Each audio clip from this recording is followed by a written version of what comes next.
అదే RTV app వార్తల్ని క్షణాల్లో చదివే అవకాశం ఉంటుంది. ఒక న్యూస్ పేపర్, ఒక టెలివిజన్ ఛానల్ మీ చేతుల్లో ఎప్పుడూ ఉంటాయి. సొంత ఇల్లు అనేది సామాన్య మధ్యతరగతి జీవితాలకి ఒక చెరగని కళ. సో ఎప్పుడు దాన్ని అందుకుందాము, ఎప్పుడు దాన్ని నిర్మించుకుందాము, ఆ ఇంట్లో ఎప్పుడు ఉందామనేది చాలా మంది వరకు కూడా అదొక కళగానే మిగిలిపోయే అవకాశం కూడా ఉంది. అయితే ఏకంగా ప్రభుత్వాలే వచ్చి ఇంటి నిర్మాణాన్ని చేపడతాయి.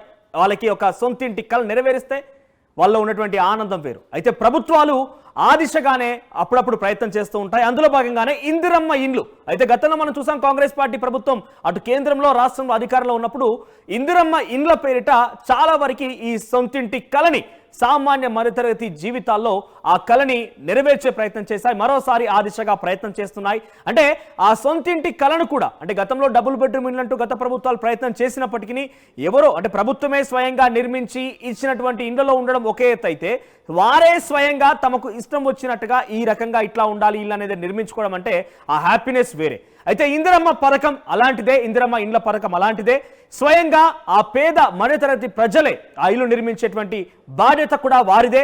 కానీ ప్రభుత్వం వారికి ఆర్థిక సహాయం చేస్తుంది. అయితే ఇందిరమ్మ ఇండ్లకు సంబంధించి తాజాగా నిన్నే ముఖ్యమంత్రి రేవంత్ రెడ్డి చేతుల మీదుగా ఒక యాప్ ఓపెన్ చేయడం, దానికి కొన్ని అర్హతలు క్రియేట్ చేయడం, ఎవరెవరికి ఇందిరమ్మ ఇండ్ల పథకం వర్తిస్తుంది అనే ఒక ఆందోళన, ఒక ఆసక్తి అయితే తెలంగాణ రాష్ట్ర వ్యాప్తంగా మొదలైంది. ఇప్పుడు నేను మీకు చెప్పబోతున్నాను, ఎవరెవరికి అర్హత దొరుకుతుంది, ఎవరెవరికి దీనికి అర్హత సాధిస్తారు, ఎవరికి 5 లక్షల రూపాయల ఆర్థిక సహాయం అందుతుంది, ఏ రకంగా ఇల్లు నిర్మించుకోవాలి, మీరు అర్హత సాధించాలంటే మీ దగ్గర ఏముండాలి, అవన్నీ కూడా క్లుప్తంగా మీకు ఎక్స్ప్లెయిన్ చేసే ప్రయత్నం చేస్తాను. సో ముందుగా ఇందిరమ్మ ఇళ్లకు సంబంధించి అర్హతలను చూద్దాం మనం. సో ఇందిరమ్మ ఇళ్లకు అర్హతలు ఏంటి? సో సొంత భూమి కలిగి ఉండాలి ప్రతి ఒక్కరు కూడా. సో 400 స్క్వేర్ ఫీట్ సొంత భూమి కలిగి ఉన్న వారందరూ కూడా ప్రస్తుతం ఇందిరమ్మ ఇళ్ల పథకం వర్తించబోతోంది. ఆ తర్వాత లబ్ధిదారుడి పేరు మీద స్థలం ఉండాలి.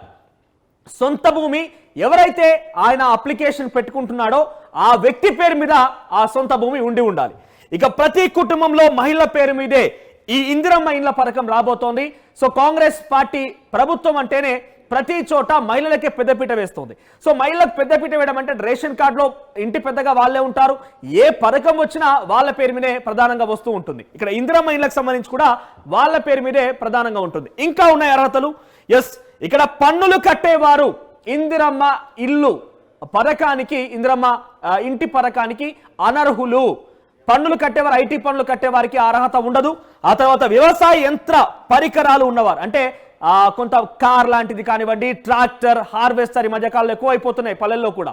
సో ఇటువంటిది పరికరాలు ఉన్న వారు కూడా అనర్హులుగా ఇందిరమ్మ ఇండ్ల పథకం ద్వారా లబ్ధి పొందే అవకాశం వారికి ఉండకపోవచ్చు. ఇక కారు వంటి వాహనాలు ఉన్నా కూడా అనర్హత వేటే ఉంటుంది వారిపైన. ఇక ప్రభుత్వ ఉద్యోగులకు కూడా అనర్హతే.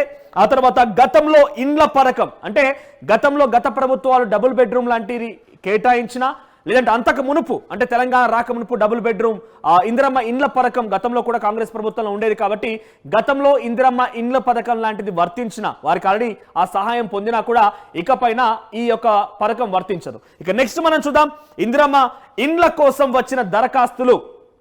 సో ఇక్కడ మనం చూస్తున్నాం ఇందిరమ్మ ఇండ్ల కోసం వచ్చిన దరఖాస్తులు అంటూ ప్రత్యేకంగా మనకు కనబడుతోంది. సో ఇటీవల కాలంలో 5 అభయాస్తం పేరిట ప్రజాపాలన దరఖాస్తులు స్వీకరించింది కాంగ్రెస్ పార్టీ ప్రభుత్వం. సో వచ్చినటువంటి కొన్ని నెలల వ్యవధిలోనే అప్లికేషన్ తీసుకుంటే ఇల్లు కావాలి అని చెప్పి ఇందిరమ్మ ఇండ్ల పథకం కోసం కూడా ఒక ఆప్షన్ పెట్టి ఎవరెవరికైతే ఇల్లు లేదు, ఇల్లు కావాలనుకుంటారు వారు దరఖాస్తు చేసుకోవడానికి కనుక అక్కడ ఇస్తే దాంట్లో సుమారుగా 80,54,554 దరఖాస్తులు వచ్చాయి. ఏమని?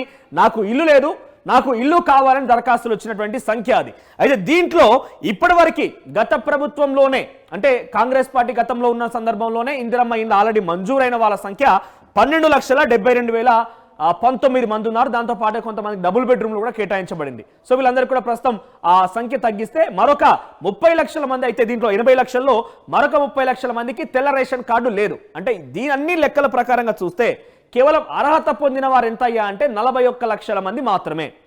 41 లక్షల మంది మాత్రమే అర్హత సాధిస్తారు. దీంట్లో ఈ 41 లక్షల మందికి 4 ఏళ్ళలో పూర్తి కాకపోవచ్చు, అందరికీ అర్హత రాకపోవచ్చు. దాంట్లో ఫిల్టర్ చేసి కార్మికులు, రైతులు, కర్షకులు, ముఖ్యంగా ఈ జిహెచ్ఎంసీ కార్మికులు కావచ్చు, లేదంటే ఊర్లలో మున్సిపాలిటీ కార్మికులు కావచ్చు, సఫాయి కార్మికులకే ప్రధానంగా ఈసారి ఈ యొక్క ఇందిరమ్మ ఇండ్ల పథకంలో మొదటి ప్రాధాన్యత ఉంటున్నట్టుగా ఇప్పటికే ప్రభుత్వం ప్రకటించేసింది. ఇక్కడ మనం చూడొచ్చు ప్రజాపాలన వచ్చిన దరఖాస్తులకు సంబంధించి లెక్క మనం చివరి కనుక చూస్తే వచ్చిన దరఖాస్తులు, ఆ తర్వాత ఎవరెవరికి అర్హత ఉంటుంది, ఆ తర్వాత ఎవరికి గతంలో లబ్ధి పొందిరని చూస్తే కనుక చిట్ట చివరన మిగిలేది 41 లక్షల మంది మాత్రమే. ఇంకా చూద్దాం మన డీటెయిల్స్ సంబంధించి ఇందిరమ్మ ఇళ్ల లబ్ధిదారుల ఎంపిక ఎలా ఉండబోతోంది. ప్రధాని మంత్రి ఆవాస్ యోజన కింద ఈ పథకం తిరిగి తీసుకోవడం జరిగింది. అంటే ప్రధానమంత్రి నిధుల నుంచి రాష్ట్ర ప్రభుత్వం నిధులు రెండు కలిపి ఇందిరమ్మ ఇళ్ల పథకాన్ని రాష్ట్ర ప్రభుత్వం ప్రవేశపెట్టబోతోంది. రూపొందించిన ప్రత్యేక యాప్ ద్వారా నిజమైన లబ్ధిదారుల గుర్తింపు. గతంలో ఇండ్ల విషయంలో లబ్ధి పొందితే యాప్లో ఆటోమేటిక్గా రిజెక్ట్ అయ్యే అవకాశం ఉంది. గ్రామ పంచాయతీల్లో వివరాలని గ్రామ పంచాయతీ కార్యదర్శి అప్లోడ్ చేస్తారు. వాళ్ళకున్న అర్హతలు ఏంటి, వాళ్ళకున్నటువంటి డీటెయిల్స్ ఏంటి, అంతా ఆటోమేటిక్. ఇక్కడ ఏఐ టెక్నాలజీ ఉపయోగించింది ఈ యాప్ రూపొందించారు. ఏఐ టెక్నాలజీ ద్వారా ఒక మనిషి ఫేస్ రికగ్నిషన్ ఏ రకంగా చేస్తారో మనం ఆ ఇంటి స్వభావాన్ని ఆల్రెడీ ఏదో ఒక ఇంట్లో ఉండి ఉంటారు, అది పూరి గుడిసనా లేకపోతే ఇంకొకట ఆ ఇంటిని స్కాన్ చేయంగానే వాళ్ళ ఇంటి స్వభావం ఏంటి, వాళ్ళకి అర్హత ఉందా లేదని ఆటోమేటిక్గా ఆ అప్లికేషన్ తెలిసిపోతుంది. సో అయితే గ్రామ పంచాయతీ స్థాయిలో గ్రామ పంచాయతీ కార్యదర్శి, పట్టణాల స్థాయిలో అయితే ఆ వార్డు అధికారిగా ప్రత్యేకంగా కొంతమంది అధికారులు నియమించి వార్డు అధికారి యొక్క పూర్తి సర్వేని ఎవరెవరికి అర్హత ఉంది అనే విషయాన్ని వాళ్ళు తేల్చేస్తారు. ఇక ఇన్ డీటెయిల్స్ లోకి మనం ఇంకా వెళ్తే కనుక ఇందిరమ్మ ఇండ్లకు సంబంధించి నెక్స్ట్ PCR. సో నెక్స్ట్ మనం చూస్తే కనుక ఇందిరమ్మ ఇండ్లకు ప్రభుత్వ నిధులు ఏ రకంగా ఇస్తుంది. 5 లక్షల రూపాయల ఆర్థిక సహాయం సొంత జాగా ఉన్న వారికే ప్రెసెంట్ ఈ ఫేస్ లో నియోజకవర్గానికి 3500 ఇండ్ల కేటాయింపు ఏదైతే రాష్ట్ర ప్రభుత్వం చెప్తోందో దాంట్లో మొదటగా జాగా ఉన్న వారికే, ఇల్లు నిర్మించుకోవడం కోసం జాగా ఉన్న వారికే లబ్ధి జరగబోతోంది.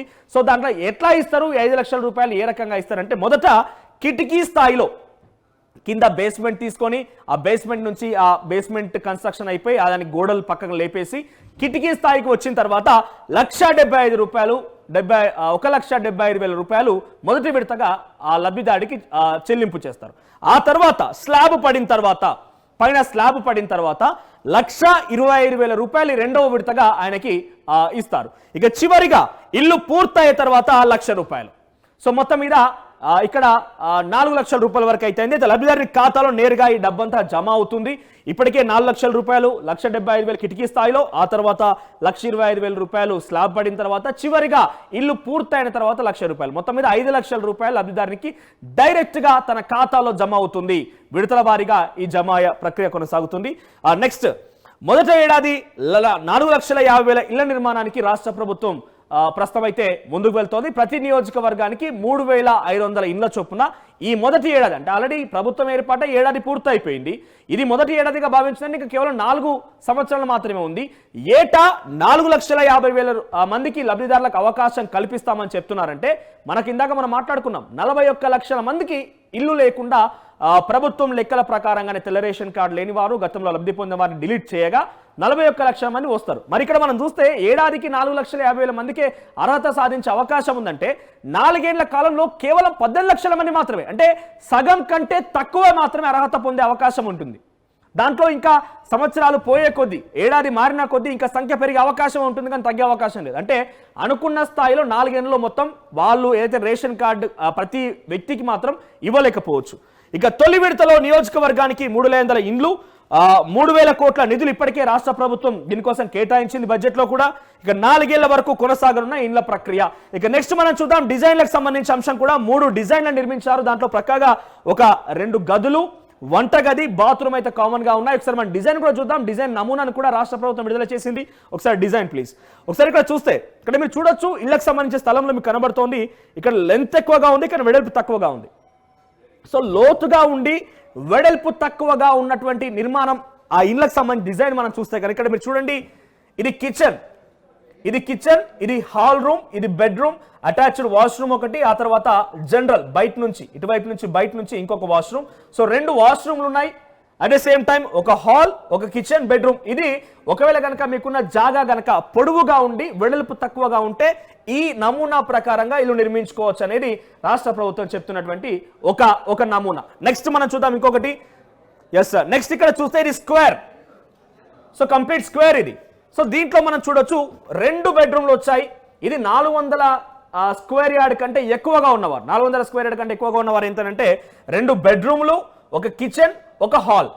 బెడ్రూమ్ కి అటాచ్డ్ వాష్రూమ్ ఒకటి, ఆ తర్వాత ఇంకొక దానికి general washroom. So exit, in, Windows ఎక్కడ ఉండాలి మొత్తం కూడా దీంట్లో మెన్షన్ చేసింది. మీకు చాలా క్లియర్గా ఇక్కడ కనబడుతోంది. 2 బెడ్రూమ్లు, ఒకవైపు విండో ఇక్కడ, ఇంకో వైపుగా బెడ్రూమ్ కి విండో ఇక్కడ, ఆ తర్వాత ఇది హాల్, ఇది కిచెన్, సో దీనికి ఇక్కడ డోర్స్ కోసం ఇది కూడా డిజైన్ చేసి ఉంది. మెయిన్ ఎంట్రీ ఇటువైపుగా ఉంది, ఇక్కడ ఒక విండో ఉంది. సో ఇటువైపు ఇంకో విండో. సో టాయిలెట్ వచ్చేసి బయట జనరల్ టాయిలెట్. ఇక నెక్స్ట్ చివరిగా మూడో నమూనా చూస్తే కనుక ఇది మనకు స్క్వేర్గా కనబడుతుంది. నెక్స్ట్ రెక్టాంగిల్లో చూస్తే ఇక్కడ కిచెన్, ఆ తర్వాత లివింగ్ రూమ్, దాని నుంచి బెడ్రూమ్ ఒకటి, జనరల్ వాష్రూమ్ ఒకటి, అటాచ్డ్ బాత్రూమ్ ఒకటి. సో 400 స్క్వేర్ యార్డ్ మించి ఉంటే కనుక 400 స్క్వేర్ ఫీట్ మించి ఉంటే కనుక 2 బెడ్రూమ్లు నిర్మించుకునే అవకాశం రాష్ట్ర ప్రభుత్వం డిజైన్ చేసింది. ఒకవేళ దానికంటే తక్కువగా కనుక ఉన్నా, లేదంటే ఎగ్జాక్ట్గా అంతా ఉన్నా కూడా ఒకే బెడ్రూమ్, ఒకే కిచెన్, ఒకే హాల్, బేసిక్గా ఒకటే హాల్ ఒకే కిచెన్ ఉంటాయి, కానీ సింగిల్ బెడ్రూమ్ వచ్చే అవకాశం ఉంది. సో మనం చాలా క్లియర్గా విన్నాం, ఇందిరమ్మ ఇండ్ల పథకం ద్వారా ఏ రకంగా అర్హత సాధించాలి, అర్హతలు ఏ రకంగా ఉన్నాయి, ఆ తర్వాత అనర్హులు ఎవరెవరు అనర్హతులుగా ప్రకటించింది రాష్ట్ర ప్రభుత్వం, దానికి అర్హత సాధించాలంటే మన దగ్గర ఏముండాలి, ఇవన్నీ చాలా క్లియర్గా విన్నాం, నమూనాలతో సహా కూడా ఎక్స్ప్లెయిన్ చేశాం. ఇక రేపటి నుంచి ప్రారంభం కాబోతోంది. నాకు తెలిసి బహుశా ఇప్పటికే క్షేత్రస్థాయిలో గ్రామ పంచాయతీ కార్యదర్శులు, వార్డు అధికారులు క్షేత్రస్థాయిలో సర్వే మొదలు పెట్టేశారు. ఒక ప్రత్యేక యాప్ ద్వారా మీ సమాచారాన్ని మొత్తం దానిలో పొందుపరిచి తదుపరి ఎవరెవరికి అర్హత సాధించబోతున్నారు, ఆ అర్హత ద్వారా మీకు ఎటువంటి లబ్ధి జరగబోతోంది అన్ని కూడా డీటెయిల్డ్గా క్షేత్రస్థాయిలో ఆ సర్వే అయితే ప్రారంభమైపోయింది. చూద్దాం మరి ఇందిరమ్మ ఇండ్ల పథకం ద్వారా ఈ యొక్క రాష్ట్ర ప్రభుత్వం ప్రవేశపెట్టిన ఈ గైడ్ లైన్స్, ఇవన్నీ సిస్టమ్స్ ద్వారా మీకేమర్థమైంది, ఇంకా మీరు ఏదైనా జోడించాలనుకుంటున్నారా, లేదంటే ఈ పథకం ఇంకా బెటర్మెంట్ కోసం మీరు ఏదైనా సూచించాలనుకుంటున్నారా, మీ యొక్క అభిప్రాయాన్ని కామెంట్ రూపంలో తెలియజేసే ప్రయత్నం చేయండి.